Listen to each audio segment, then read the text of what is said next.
नमस्कार, मी दादासाहेब नीर. लोकसंघर्षमध्ये आपलं हार्दिक स्वागत. वचनांच्या पावसात मतांचा होतो बाजार, सत्ता मिळताच सुरू होतो खुर्चीचा बाजार. जनतेच्या घामाला नसतो मुळीच कुठेच मान, कुठेच मान.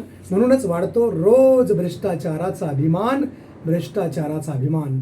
या देशामध्ये रोजच्या रोज प्रचंड मोठा भ्रष्टाचार वाढत असताना, शेतकऱ्यांच्या विद्यार्थ्यांच्या आत्महत्या होत असताना हे सरकार मात्र नुसती भाग्याची भूमिका घेत होतं.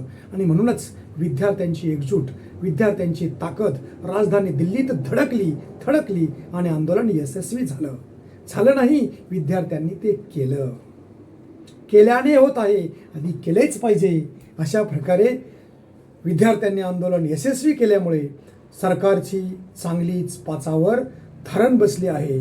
आणि इथून पुढच्या काळात चाफेकर बंधूंनी जसं इंग्रजांना या देशातून चलेजाव केलं, तसंच या सरकारला चलेजाव करण्याची वेळ आली आहे. आणि हे काम विद्यार्थीच करतील. जय हिंद, जय महाराष्ट्र.